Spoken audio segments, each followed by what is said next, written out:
तो आप सब लोगों को जैसे पता है कि अभी होली नेम वीक चल रहा है।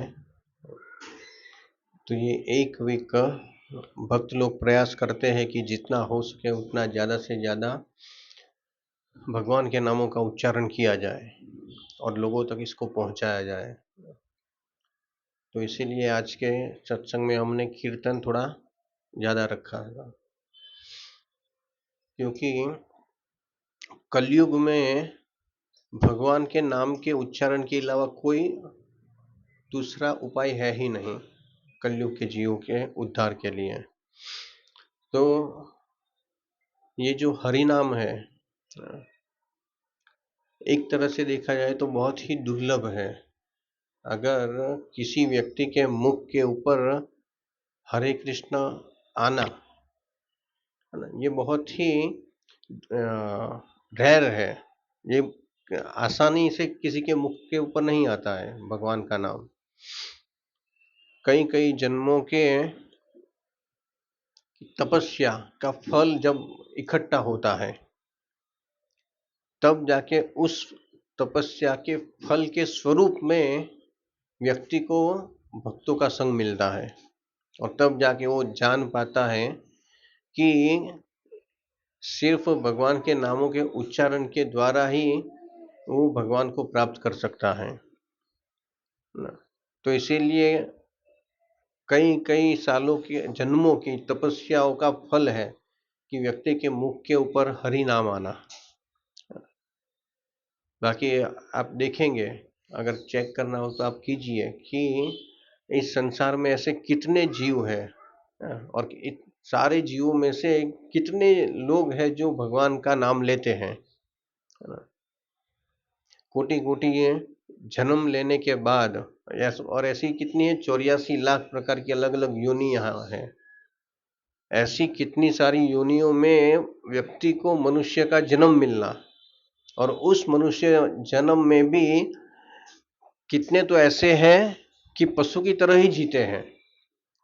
मनुष्य शरीर है पर जीवन कैसा है, सेम एज पशु जैसा ही है ना। और अगर थोड़ी बहुत अच्छी तरह से जीते हैं तो कई लोग भगवान में मानते हैं और कई मानते ही नहीं हैं। और कितने लोग ऐसे हैं जो मानते हैं और उनको सही दिशा ही पता नहीं है कि कौन भगवान है ना। और ऐसे मानने वाले कई सारे लोग होते हैं, उसमें से भी कितने कम लोग होते हैं जो एक सही रास्ते के ऊपर एक ऑथेंटिक गुरु शिष्य परंपरा के माध्यम से ज्ञान प्राप्त करते हैं। तो इस तरह से आप धीरे धीरे नैरो करोगे तो आपको पता चलेगा कि ये बहुत ही दुर्लभ है कि हमें जो हरि नाम मिला है। बाकी ये सब लोगों को नहीं मिलता, तो उसका लाभ हमें उठाना चाहिए कि जिसका उच्चारण करने मात्र से हम भगवान को प्राप्त कर सकते हैं। जैसे परीक्षित महाराज को पता चला कि उनके पास सिर्फ 7 दिन है, तो 7 दिन है, फिर उन्होंने अपना राज्य सब कुछ छोड़ दिया है ना, और गंगा के किनारे वो बैठे साधु, सब साधुओं के बीच में है ना। और फिर वहां पे कौन आया, सुखदेव गोस्वामी आए है ना। तो सुखदेव गोस्वामी आए और उनको पूछ रहे हैं कि मेरे पास सिर्फ 7 दिन है ना। तो फिर उन्होंने 2 प्रश्न पूछे है ना, कि एक म्रियमाण व्यक्ति जिनकी मृत्यु नजदीक है उसको क्या करना चाहिए, और हर एक जीव को अपने जीवन में क्या करना चाहिए, क्या करना सबसे श्रेष्ठ है ना। तो एक प्रश्न अपने लिए पूछा और एक प्रश्न पूरी प्रजा के लिए पूछा है ना। तो ये 2 प्रश्न पूछा। तो उस समय पे सुखदेव गोस्वामी ने क्या कहा कि आपके पास कितने दिन है, 7 दिन है ना। बस 7 दिन तो बहुत ज्यादा है ना। किसका एग्जाम्पल दिया था, खटवांग महाराजा। खटवांग नामो राजर्षि, क्या कहा कि खटवांग नाम करके एक राजा थे, उस राजा ने 2 घड़ी में भगवान को प्राप्त कर लिया कैसे कर लिया था?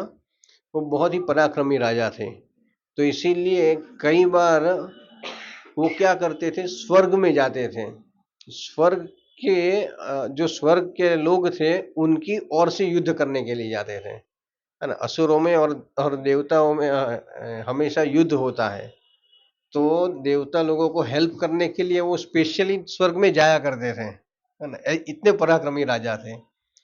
तो एक बार उन्होंने सब असुरों को हरा दिया, तो देवता लोग बहुत खुश हो गए, कहा कि मांगो, कि हमें आपको कुछ देना चाहते हैं, आप जो चाहे वो मांग लो। तो उन्हें कहा कि क्या कहा, वैकुंठ में भेज दो। बोला वो तो हम नहीं भेज सकते, है ना, वो उनके हाथ में वो है ही नहीं। वो क्या दे सकते हैं? ज्यादा से ज्यादा ऐश्वर्य दे सकते हैं, भौतिक सुख दे सकते हैं, पर जो टॉप मोस्ट, है ना, पोजीशन है वो नहीं दे सकते।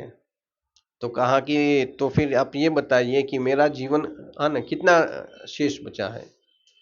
तो उन्होंने देख के बताया कि हाँ, कि आपके पास सिर्फ 2 घड़ी ही बची है ना, बहुत कम समय बचा हुआ है। तो फिर उन्होंने क्या कहा कि आप मुझे कहाँ भेज दीजिए, पृथ्वी के ऊपर, है ना, पृथ्वी के ऊपर मुझे भेज दीजिए। और वहां से वो सीधे कहाँ पे आए? हरिद्वार में, है ना। कई जगह पे ऐसा बताया कि अयोध्या में आए हैं, और अयोध्या में आए और वहां पे सरयू नदी है, वहां से वो फिर उन्होंने दूसरे क्षण में भगवान को याद किया और वो चले गए भगवान के धाम। तो यहां से स्वर्ग में से डायरेक्ट नहीं गए, कहा, मतलब यहाँ पे जो ये भारत भूमि पे, है ना, जो ये जगह है ना, ये इतनी भी महत्वपूर्ण है कि यहाँ से आप सीधा भगवान के को प्राप्त कर सकते हो, है ना। तो कहा इन्होंने सिर्फ 2 क्षण में भगवान को प्राप्त कर लिया, और आपके पास तो 7 दिन है, इसीलिए 7 दिन तो बहुत ही ज्यादा है ना। तो आप चिंता मत कीजिए, आप सुनिए, है ना, क्या भगवान के बारे में सुनिए। भगवान में और भगवान के नाम में, भगवान के में और भगवान के नाम, रूप, गुण, लीला, इसमें कोई अंतर नहीं है। ये सब कुछ एक समान लेवल पे है ना। जैसे हम में और हमारे नाम में अंतर है, अलग अलग है, पर भगवान में ऐसा नहीं है। भगवान में और भगवान के नाम का आप उच्चारण करो, भगवान की लीलाओं को सुनो, भगवान की लीलाओं का स्मरण करो, ये सब कुछ एक समान है, इनमें कोई अंतर नहीं है। तो इसीलिए ये जो परीक्षित महाराज ने पूछा कि क्या करना चाहिए ऐसे लोगों को, है ना, तो क्या कहा सुखदेव गोस्वामी ने? एक श्लोक कहा वहां पे जो बहुत ही महत्वपूर्ण है, एक श्लोक में पूरा आंसर है। तस्माद् भारत सर्वात्मा भगवान ईश्वरो हरि, श्रोतव्यम कीर्तित्यम स्मृतव्यम इच्छतामभ्यम, है ना। क्या कहा? 3 चीज करने के लिए बोला, है ना। तस्माद् भारत सर्व आत्मा, फिर क्या है? भगवान ईश्वर और हरि, उनके लिए क्या करना चाहिए? भगवान ईश्वर हरि के बारे में श्रोतव्यम, इसका मतलब है सुनना, भगवान के बारे में सुनना। कीर्तित्वम, इसके बारे में कीर्तन करना, भगवान के नामों का उच्चारण करना, भगवान के नाम का कीर्तन करना। और फिर क्या करना? स्मृत्यव्यम, और जो आपने सुना है उसका स्मरण करना है। तो ये 3 चीज करने के लिए बोली। अगर कोई सुनाने वाला होता है तो सुनना चाहिए, ये पहला, है ना। और फिर आपके पास कोई सुनने वाला है तो आप उसको बता सकते हो, इसका मतलब ये कीर्तन हुआ। कीर्तन का मतलब कथा करना और कीर्तन गाना दोनों होता है। और अगर कोई नहीं होता है तो भगवान की लीलाओं का स्मरण करना। तो ये 3 चीज बताई करने के लिए। तो ये 3 चीज करने से व्यक्ति सीधा भगवान को प्राप्त कर सकता है, इसमें कोई संशय नहीं है। इसीलिए भगवान के नाम का इतना महत्व है कि हर एक युग युग के हिसाब से पद्धतियां अलग अलग होती है, जैसे आपको पता है। इसमें जो कलयुग के लिए जो भगवान ने बना के रखा है ना, ये पद्धति सबसे आसान है। क्यों? क्योंकि कलयुग के जीव जो है वो बहुत ही क्या, कैसे गुण है, कलयुग के जीवों के क्या गुण हैं, शास्त्र में क्या बताया है? मंद सुमंद मतो मंद भाग्या, है ना। कैसे है, बहुत ही आलसी लोग हैं, फिर उनका जो भाग्य है वो भी अच्छा नहीं है ना। और पूरी तरह से चीटिंग प्रोपेंटेसी है लोगों की, है ना। इसीलिए कलयुग की जो जीव है वो बहुत ही ठीक ऐसे है कि तपस्या कर नहीं पाएंगे। तो ये सारी चीजों को देख के भगवान ने कलयुग के लिए जो पद्धति रखी है वो भी आसान रखी है ना। बाकी सतयुग में तो क्या करना पड़ता था, बहुत बड़ी तपस्या करनी पड़ती थी ना, लंबे लंबे समय तक, हजारों हजारों साल तक तपस्या करो, है ना। और ऐसी ऐसी कठोर तपस्याएं तो असुर लोग भी कर देते थे, है ना? पता है ना, असुर लोग कितनी कैसी तपस्याएं करते हैं, है ना। कौन से असुर ने किया था तपस्या? हिरण्यकशिपु, और रावण ने, और कुंभकर्ण ने, और और भस्मासुर था, है ना। कैसे कैसे बड़ी बड़ी कठोर तपस्याएं करते थे, पर वो भगवान को प्राप्त करने के लिए नहीं करते थे, है ना। उनकी तपस्याएं होती थी जीवों को कष्ट देने के लिए होती थी, है ना? पर फिर जो ध्रुव महाराज थे, है ना, ध्रुव महाराज ने भी तपस्या की थी, पर उन्होंने क्या किया था, भगवान को प्राप्त कर लिया था सिर्फ 6 महीने में, है ना। पर उनकी तपस्या कैसी थी, बहुत ही हार्ड तपस्या थी, है ना। सिर्फ एक पैर के ऊपर खड़े रह के उन्होंने तपस्या की। श्रीमद् भागवतम में पूरा वर्णन है। पहले महीने में क्या करते थे, सिर्फ, है ना, जो पत्ते या ऐसा कुछ होता था, कंदमूल या ऐसा कुछ खा लेते थे कुछ कुछ समय पे। फिर धीरे धीरे जाके सिर्फ पानी के ऊपर रहे, फिर कुछ समय के बाद सिर्फ सांस लेते थे, और कुछ समय के बाद सांस लेना भी बंद कर दिया। तो ऐसी कठोर तपस्या की थी ध्रुव महाराज ने। पर कलयुग के जीव क्या ऐसा कर सकते हैं? कलयुग के जीव अगर सत्संग में आके बैठ जाए आज 1 घंटा, वही बहुत बड़ी बात हो जाती है ना। क्योंकि उसके लिए भी सब लोगों को खींचना पड़ता है ना। तो इसीलिए कलयुग के जीवों के उद्धार के लिए भगवान ने प्रोसेस भी बहुत सिंपल रखा है कि सिर्फ हरे कृष्ण नाम का उच्चारण करो, हरे कृष्णा कृष्णा कृष्णा हरे हरे, हरे राम राम राम हरे हरे। तो हजारों हजारों साल तपस्या करने से जो भगवान की प्राप्ति होती है, वही प्राप्ति है नाम के उच्चारण से हो जाती है, सिर्फ इतना करने से, है ना। आज सुबह हम लेक्चर सुन रहे थे ना, सार्वभौम प्रभु बता रहे थे कि भगवान को प्राप्त करना, है ना, ये बहुत ही आसान है ना। क्या करना है, बैठ के भगवान के नाम का उच्चारण करना है बस। पर अगर किसी को नरक में जाना हो तो क्या करना पड़ेगा, बहुत सारे पाप करने पड़ेंगे, शराब पीना पड़ेगा, मांसाहार करना पड़ेगा, किसी की हत्या करनी पड़ेगी, है ना, चोरी लूटपाट करना पड़ेगा, कितना कितना मेहनत करनी पड़ेगी, तब जाके लोग, तो फिर उसको वो नरक में जाएगा, है ना। पर स्वर्ग में जाने के लिए भगवान को प्राप्त करने के लिए क्या करना पड़ता है, सिर्फ बैठ के हरि नाम, बस, सो सिंपल। पर और कलयुग के प्रभाव में प्रकृति के 3 गुणों में व्यक्ति जब रहता है, तब क्या होता है कि वो पूरी तरह से दूषित हो जाता है उसका मन। इसीलिए वो सीधी बात समझ में नहीं आती है। तो इसके लिए क्या करना पड़ता है, बहुत बड़े बड़े प्रयास करने पड़ते हैं, है ना।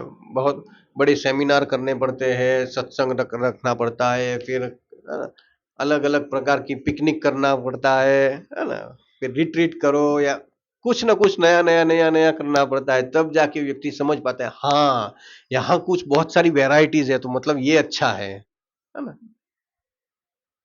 पर हर एक चीज के अंदर से जितने भी पैकेट खोलेंगे उसमें से क्या निकलेगा, हरि नाम ही निकलेगा, क्योंकि अल्टीमेट सॉल्यूशन वही है ना। अगर पूरा श्रीमद् भागवतम आप देखेंगे तो शुरुआत होती है कहां से, ओम नमो भगवते वासुदेवाय, है ना, वहां से शुरुआत होती है। अंत कहां होता है, नाम संकीर्तन यस्य सर्व पाप प्रणाशनम प्रणामो दुख शमलम तम नमामि हरिपरम। पूरा श्रीमद् भागवतम खत्म होने के बाद सूत गोस्वामी ने जो फाइनल कंक्लूजन बताया है ना, उसका मतलब क्या है कि जो अंत में कहा है ना वो पूरा सार निकलता है ना। तो क्या कहा है? नाम संकीर्तन यस्य सर्व पाप प्रणाशनम। जो नाम, भगवान के नामों का उच्चारण करने से क्या होता है, सारे के सारे जो पाप होते हैं वो नष्ट हो जाते हैं, है ना। मेन व्यक्ति में श्रद्धा होनी चाहिए कि उसमें भगवान के नामों के उच्चारण में श्रद्धा कितनी है। मोबाइल तो आज ही मैं देख रहा था, शायद आज या कल,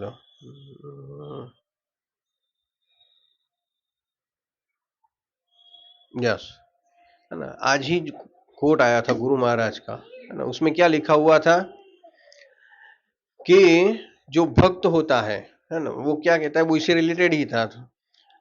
हरे कृष्ण का जप करने वाला भक्त यह नहीं सोचता कि वह सिर्फ एक सामान्य दिनचर्या है जिसे उसे करना है ना। ये हमारी डेली रूटीन में आ जाता है ना। जैसे हम सुबह ब्रश करते हैं तो चलो वो नहा धो के बैठ गए माला करने के लिए, पर गुरु महाराज क्या कहते हैं कि जो भक्त है वो ऐसा नहीं सोचता कि चलो ये मेरी दिनचर्या है तो इसीलिए उसको नाम जप कर लेते हैं, है ना। पर वो क्या सोचता है कि हरे कृष्ण का यह जप परम पिता के लिए एक पुकार है, कृपया हमें भक्ति सेवा में संलग्न करे। तो ये भगवान के लिए प्रार्थना होती है जब हरे कृष्ण महामंत्र का जप करते हैं तब। इसलिए वह प्रेम और विश्वास के साथ हरे कृष्ण का जप करता है। तो इसीलिए हरि नाम लेने के पीछे का जो उद्देश्य है वो हमारा ये है कि किस प्रकार से हम भगवान की सेवा में ज्यादा से ज्यादा जुड़े। भगवान का नाम हम जब जप करते हैं तब हमारे हृदय को पवित्र करता है ना। भगवान क्या करते हैं, कान के द्वारा, कान के माध्यम से भगवान हमारे हृदय में जाते हैं। जब हम भगवान के नामों का उच्चारण करते हैं, उनके बारे में सुनते हैं, तो हमारे हृदय में भगवान प्रवेश करते हैं। और फिर भगवान क्या करते हैं, धुलोनी धुनोनी शमनम कृष्ण, कृष्ण फिर अपने हमारे हृदय में बैठ के सारे जो कचरा है वो साफ करते हैं। काम क्रोध लोभ मोह मद मत्सर्य जो पड़े हुए हैं वो सारी चीजों को भगवान साफ करते हैं। ये हम अपने आप नहीं कर पाते, पर जैसे जैसे हरि नाम लेते रहते हैं तो फिर ये धीरे धीरे ये सफाई होती रहती है ना। ये कैसे पता चलता है कि सफाई हो रही है? फिर क्या होता है कि धीरे धीरे भौतिक चीजों के प्रति जो आकर्षण है वो धीरे धीरे कम हो जाता है ना। पहले जितना ज्यादा था 100% था, फिर धीरे धीरे क्या होता है 80% होता है, फिर 60%, 50%, है ना। इस तरह से धीरे धीरे कम होता है। और जो आध्यात्मिक चीजें हैं, भक्तों के प्रति जो आकर्षण है वो बढ़ता है। इससे पता चलता है हाँ कि ये सफाई हमारी अब हो रही है। अगर लगता है चले रे सत्संग में कहाँ जाने का हो रहा है, तो समझो कि सफाई नहीं हो रही है। तो ये हरि नाम का के द्वारा होता है, सिर्फ और सिर्फ हरि नाम के द्वारा। तो इसीलिए हमेशा हमें जितना हो सके उतना जप करना चाहिए, कीर्तन करना चाहिए और भक्तों के संग में रह के ये सारे कार्य करने चाहिए। क्योंकि ये कार्य ऐसे है जो एक अकेले में नहीं होगा, है ना। कई लोग ऐसे होते हैं जो कहते हैं कि नहीं, अब तो हमारे पास माला आ गई है, अब तो हम बैठेंगे, है ना, और बैठ के पूरा दिन जप करते रहेंगे, है ना। दूसरे लोगों को जो करना है वो करे, जहाँ जाना है वो जाए। पर इसको संकीर्तन कहा गया है। इसीलिए संकीर्तन जो होता है वो भक्तों के संग में होता है। परीक्षित महाराज को क्या कहा, कलेर दोषे निधे राजन अस्ति एको महागुण कीर्तनादेव कृष्णस्य मुक्त संग परम व्रजेत। ये कलयुग में चैतन्य महाप्रभु आए, है ना, इसीलिए पर्टिकुलर ये कलयुग में ये फायदा है।